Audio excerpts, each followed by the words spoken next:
Welcome to civils फोड़ो। आज हम देखेंगे सीरीज में हिस्ट्री का सेकंड, जिसमें हमने 2025 का पीवाईक्यू देखा था।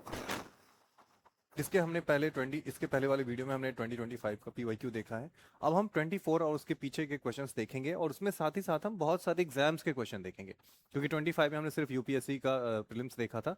अभी यूपीएससी द्वारा जितने भी एग्जाम कंडक्ट किए जाते हैं, like CDS, NDA, right, engineering services, right, जियो साइंटिस्ट, सीएपीएफ, ये सारे क्वेश्चंस आपको एक साथ मिलेंगे। राइट, सो 2024 से पीछे की तरफ ये सारे क्वेश्चंस हम देखेंगे एक साथ।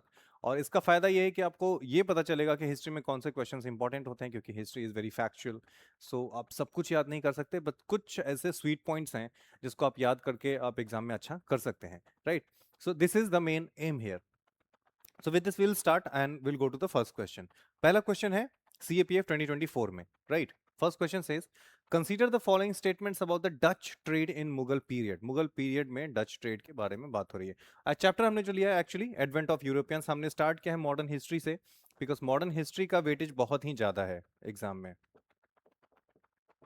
ठीक है, मॉडर्न हिस्ट्री का वेटेज बहुत ज़्यादा है और ये मेंस में भी काफ़ी हेल्प करता है, सो इसलिए हमने इसको मॉडर्न हिस्ट्री से ही स्टार्ट किया है। ओब्वियसली इसके बाद हम मिडिवल एंड एंशिएंट पे भी जाएंगे, पर मॉडर्न हिस्ट्री से स्टार्ट किया है। मॉडर्न हिस्ट्री में सबसे पहला चैप्टर है एडवेंट ऑफ यूरोपियंस। राइट, इसके अंदर भी कई सारे क्वेश्चन ऑब्वियसली आते हैं, so for this reason we have taken this. So यहाँ पे क्वेश्चन है CPF 2024 में पूछा गया है, consider the following statements about the Dutch trade in Mughal period. The Dutch transported silk goods from Bengal through Hooghly. ठीक है, Dutch transported silk goods from Bengal through Hooghly. और दूसरा है cloves and nutmegs were collected at Surat by the Dutch and exported to Europe. Right, अब देखो इसमें अगर आपने आपने पढ़ाई की है and still you are not sure कि इन दोनों में से कौन सही है कौन नहीं है, still you can use something some sense to figure out which sentence is correct and which one is not. First thing, Dutch transported silk goods. देखो सिल्क जो है बंगाल से ही ट्रांसपोर्ट होता था। सो दिस मेक सेंस कि Dutch ने वहां से तो किया होगा, बिकॉज इतना सारा डिटेल याद रखना इज लिटिल डिफिकल्ट। और हिस्ट्री में तो आई फाइंड इट समथिंग, जब कुछ भी कहीं से ऐसा पूछा जाए तो that becomes really difficult. So this one sounds correct. The Dutch transported silk goods from the Bengal through Hooghly. Cloves and nutmegs, ये स्पाइसेस हैं, cloves and nutmegs were collected at Surat. No, Surat is in Gujarat. आप सूरत में क्यों कलेक्ट करने जाएंगे नटमेग्स, क्योंकि नटमेग्स and cloves जो है वो साउथ इंडिया में मिलता है। राइट, सो आप सूरत में क्यों कलेक्ट करेंगे एंड एक्सपोर्टेड टू यूरोप। इसका मतलब है कि जो भी अगर एक्सपोर्ट हो भी रहा है, it must be exported from the Calicut, है ना, ये सारी जो साउथ का जो जो केरला के अराउंड जो पोर्ट्स है वहां से होने चाहिए। So statement two is wrong, first is correct और आंसर होगा इसका ए। अब कुछ इंपॉर्टेंट डिटेल्स है। Bengal was the revenue, Bengal was the source of 50% of textile and 80% of the raw silk. Imported silk goods from Bengal through Hooghly.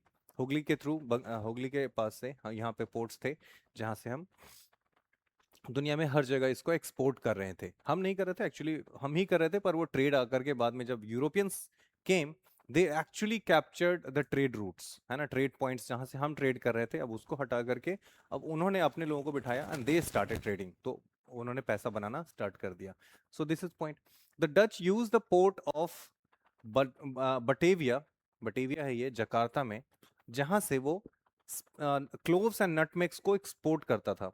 ठीक है, सूरत से नहीं, जकार्ता, क्योंकि इंडिया से तो ऑब्वियसली स्पाइसेस ट्रेड होते ही थे, पर इंडिया से भी ज्यादा स्पाइसेस मिलते थे हमें इंडोनेशिया में। राइट, सो उसको स्पाइस आइलैंड भी कहते हैं। राइट, स्पाइस आइलैंड, जिसको हम मलुका आइलैंड भी कह सकते हैं। मोलुकास इंडोनेशिया में है।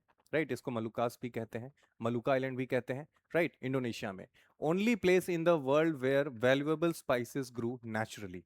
राइट, वहीं से फिर हर जगह पे स्पाइसेस लगाए गए हैं। क्लोव्स, नटमेग, मेस, ये सारे क्लोव्स आई मीन स्पाइसेस ही हैं। और ये है spice island Maluka. Now this is something important जो आप याद रख सकते हैं नेक्स्ट एग्जाम के लिए। ठीक है, Dutch east India company eventually monopolized spice trade. I'm sorry, I'm having a bad throat.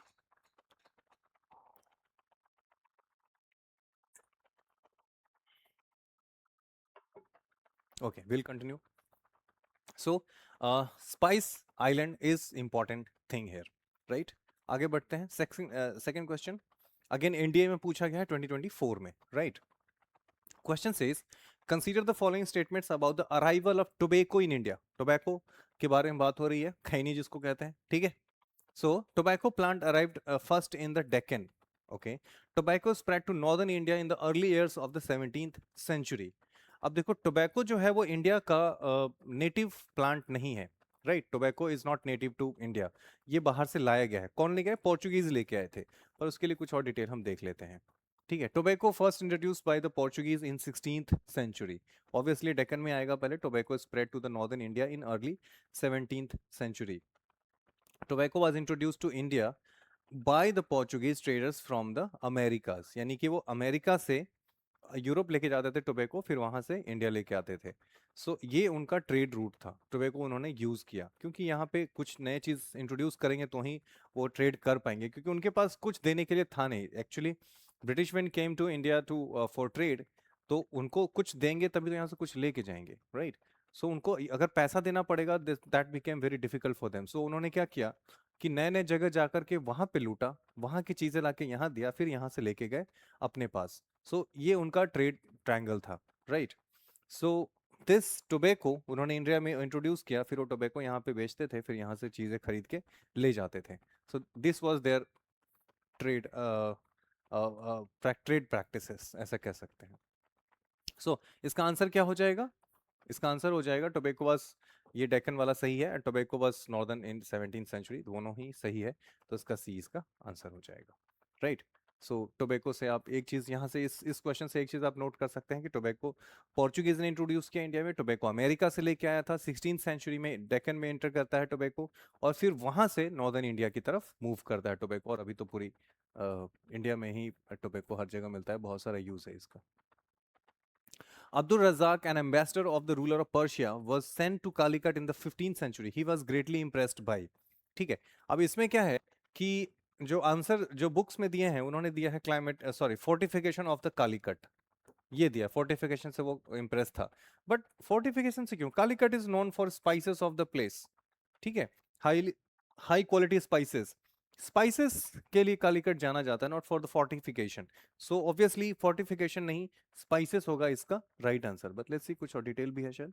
Abdul Razzaq कौन है पहले वो समझते हैं हम. अब्दुल रजाक विजिटेड कालीकट, जो कि कोझिकोड कहते हैं अभी उसको, इन 1442-43. ठीक है, इस टाइम पे आता है वो, during his travel to the Indian subcontinent.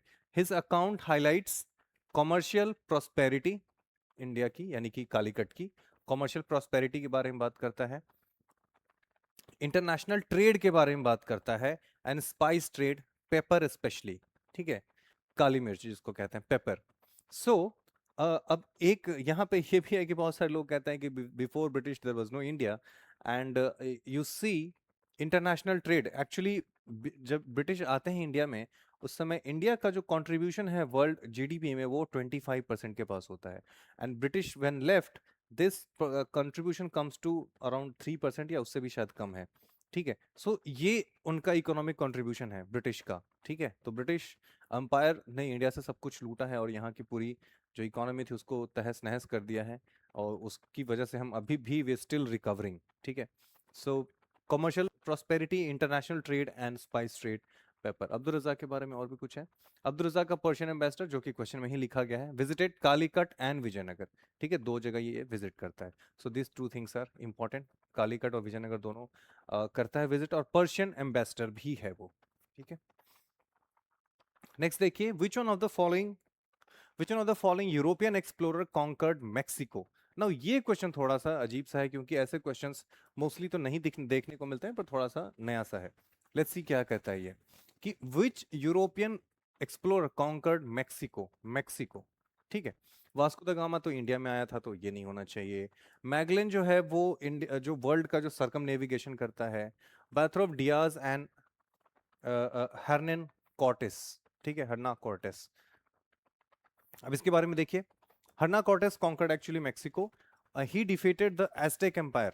Mexico यानी कि सेंट्रल अमेरिका जो है वो वहां पे एस्टेक एम्पायर था. एस्टेक एम्पायर देखो, जब ब्रिटिश जहां भी जाते हैं ना वहां पे ऑलरेडी फ्लरिशिंग एम्पायर्स हैं। ऐसा नहीं कि वो बिल्कुल ही ट्राइबल सोसाइटी है, ऐसा नहीं है, ऐसा बताया जा रहा है। वो कॉलोनियल हिस्ट्री में ऐसा पढ़ाया जाता है। बट ब्रिटिश जहाँ पे भी जा रहे हैं तो वो ऐसे भटकने नहीं जा रहे हैं, वहाँ पे कुछ है, राइट। और वो सिर्फ अपने आप को बचाने के लिए ब्रिटिश की या फिर जो भी कॉलोनियल जो भी पावर्स हैं, इंपीरियल पावर्स हैं, वो जाते हैं जहाँ पे, तो वहाँ पे खुद को ये बताने के लिए कि हमें दुनिया में ये ना कहा जाए कि हमने सब जगह जाके सिर्फ तबाही मचाई है, तो वो यही बोलना स्टार्ट करते हैं कि हम जहाँ पे गए वहाँ पे ट्राइबल सोसाइटी थी, कुछ था ही नहीं। पर एस्टेक्स ही हैं एक्चुअली जिन्होंने फर्स्ट टाइम काफी पहले, एक्चुअली जब ब्रिटिश से काफी पहले उन्होंने ये पता कर लिया था कि अर्थ का सरकमफेरेंस कितना है, ठीक है। तो दे वर वेरी एडवांस्ड। तो एज़टेक एम्पायर को वो कैप्चर कर लेता है और वहां पे स्पेनिश रूल स्टार्ट हो जाता है, मैक्सिको में स्पेनिश रूल, ठीक है। कुछ और देख लेते हैं। जैसे वास्को द गामा इंडिया आता है, we know all this. Bartholomew Diaz जो है, बैथरोमेव डियाज जो है, ये discovered Cape of Good Hope, ठीक है, केप ऑफ गुड होप, ये बंदा इसको मिल जाता है। और फर्डिनेंड मैगलन जो है वो फर्स्ट सरकम नेविगेशन करता है अर्थ का। तो ये कुछ नाम है जो आप ध्यान रख सकते हैं। डियाज जो है वो केप ऑफ गुड होप ढूंढता है, वास्को ड गामा तो इंडिया आता है, और मैगलन जो है वो सरकम नेविगेशन करता है। तो ये कुछ नाम है जो आपको जरूर ध्यान रखना चाहिए। उसके बाद who among the following rulers of medieval Gujarat surrender due, ये 2023 में पूछा गया यूपीएससी में, ठीक है।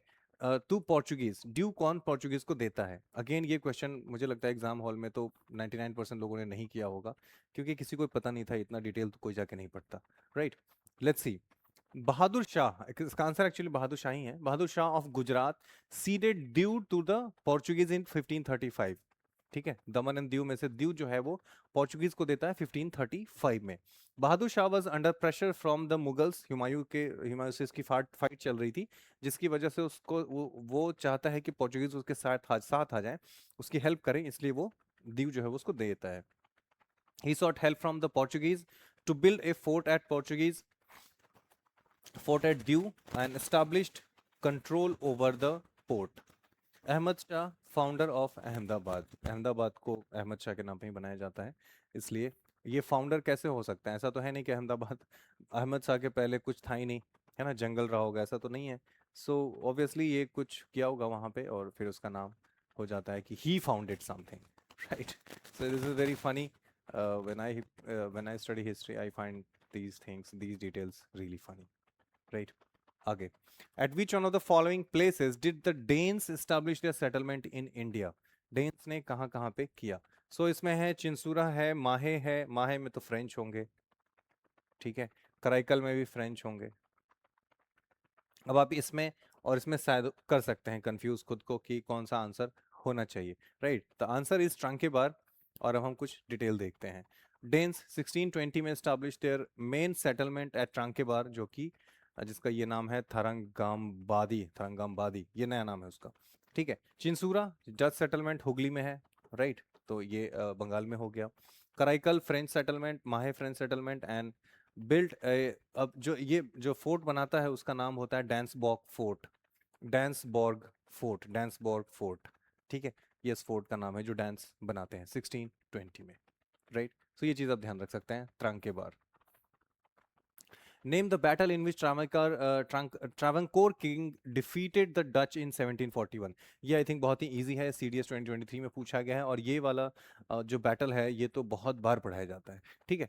The battle of Colachel, battle of Colachel, ठीक है। इसमें जो ट्रावंकोर के किंग है मार्तंड वर्मा, वो जीत जाते हैं और डच इसमें हार जाते हैं, राइट, 1741 में। Battle of Colachel 1741, Martand Verma versus Dutch east India company, and decisive victory of Travancore. Dutch power in Kerala collapsed after this, यानी कि उनकी एंड हो जाती है। Battle of Porto novo Tamil Nadu में होता है। ब्रिटिश की तरफ से एरिकूट एंड मैसूर की तरफ से टीपू सुल्तान के बीच में फाइट होती है। Second Anglo Maratha Mysore war, not Maratha, second Anglo Mysore war होता है जिसमें ब्रिटिश की विक्ट्री होती है। इसके पहले 1780 में भी एक बैटल होगी जिसका बैटल का नाम है battle of Politor, Pollilur, not Politor, Pollilur, this is not there, ठीक है, पोलिलोर 1780 में, जिसमें ब्रिटिश हार जाते हैं, और यहाँ पे 1781 में ब्रिटिश जीत जाता है। यहाँ पे टीपू सुल्तान की विक्ट्री होती है। बैटल ऑफ चंगान सारी केरला में होता है, जो दैट्स नॉट दैट इंपॉर्टेंट, एक छोटा सा बैटल है. Chronologically arrange the following events: Third Battle of Panipat, invasion of Nadir Shah, impeachment of Warren Hastings, and Diwani of Bengal transfer to the East India Company. Right? अब इसमें 1765, 1561, 14 जनवरी actually. Right? Nadir Shah 1783, I guess. Impeachment of Warren Hastings ये 18 something में होना चाहिए. तो सबसे पहले ये जाएगा, यानी कि 1 होगा सबसे पहले. 1 एक में ही है, so C is the right answer. Let's see. Third battle of Panipat, sorry 1761 है ना, 1561 कैसे किया हमने? Is it 1761? 14 जनवरी 1761. Third battle of Panipat 1761, Maratha versus Ahmad Shah Abdali, Afghan ruler Ahmad Shah Abdali. Nadir Shah 1738 1739, Nadir Shah attacks 1738 1739 में, 83 नहीं 38, 1738 39. ठीक है, Nadir Shah. Impeachment of Warren Hastings, Mughals 1738 13 February. Impeachment of Warren Hastings 1787 1787 95, ये काफ़ी लंबा प्रोसेस होता है, तो 1787 95, राइट. और दीवानी 65. तो हम क्या देख रहे हैं? The earliest one is this Nadir Shah, then comes this, then this, then this, यानी कि 2 से स्टार्ट होगा ये. 2 से 2 से 2 से 2 से 2 से एक ही है, ए 2143 2143, yes 2143. 2143 is the right answer. ठीक है. वारेन हास्टिंग का देख लिया हमने. 1765 में दीवानी होती है. बैटल ऑफ बक्सर 1764 में होता है. उसी के बाद दीवानी जो है बंगाल, बिहार और उड़ीसा की जो दीवानी राइट्स है वो मिल जाता है ब्रिटिश को. ठीक है. Battle of treaty of Allahabad भी होता है यहाँ पे. Treaty of Allahabad,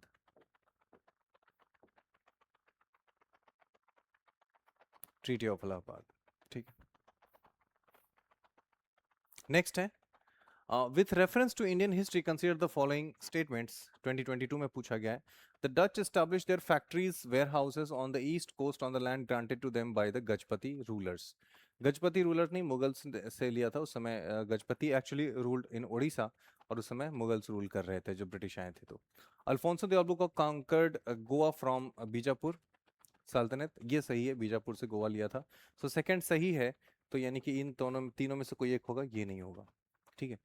The English East India Company established factory at Madras at a plot leased from the representative of Vijayanagar Empire. ये भी सही है, तो 2-3 भी सही है. So 2-3 भी सही है, पर we have no idea कि 1 सही है कि नहीं. The Dutch East India does establish their factories warehouse on the east coast of land granted from them. नहीं, ये गलत है, तो 1 गलत हो जाएगा, तो 2-3 यानी कि बी आंसर सही होगा. Let's see.